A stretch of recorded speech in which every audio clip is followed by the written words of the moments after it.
Jacob, if it's not Boris Johnson, it's the goings-on in Conservative Central Office. The video's not very pretty, is it?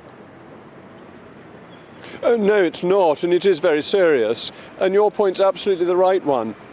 If people who were involved in setting the rules were actually quite flexible about the rules in their own lives, were the rules really necessary? And what I want to see from the inquiry is looking at whether the rules were right, not whether we should have implemented them earlier, whether we should have a tougher lockdown. Why didn't we do what Sweden did? Why didn't we trust people to make decisions for themselves? And you'll rightly say to me, I was a minister at the time, why didn't I do more about it?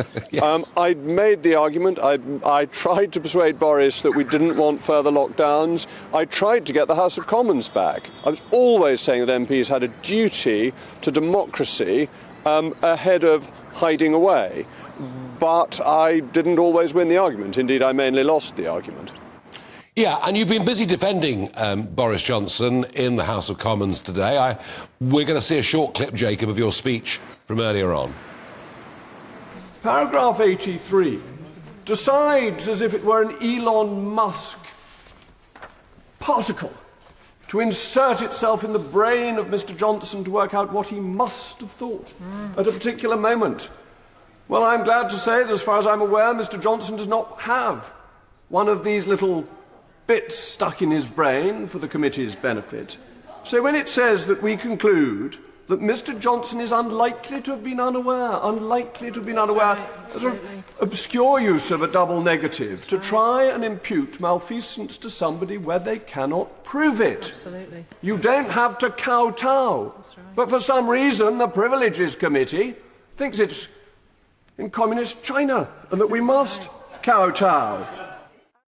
Well, Jacob, I know you're really one of Boris's biggest supporters, but we also saw Theresa May saying in the House earlier on today, it's important to show the public there is not one rule for them and another for us.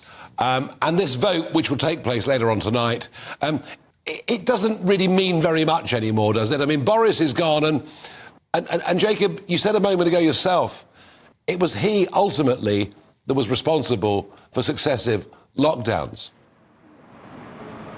Yeah, that's absolutely fair. To criticise Boris Johnson for the lockdowns is fair, is straightforwardly political, and of course he bears responsibility for that. In an exclusive interview he gave to the Junior Chronicle, editor one, Peter Rees-Mogg, Boris said that he still thought the lockdowns were right, and I happen not to agree with that. I think the lockdowns were a mistake.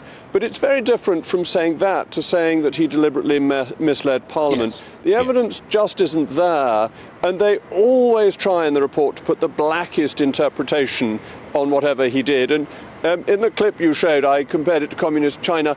I was about to say Kim Jong Un, but they're so touchy about what you say about them that I thought if I compared them to Kim Jong Un, I might get into trouble with them in their next report when they plan to have a go at anyone who's been rude against the dignified and important high and mighty committee. Well, if I were you, Jacob, I'd be jolly rude about them every single day and keep going. We'll come back to you later in the hour, Jacob. Thank you very much.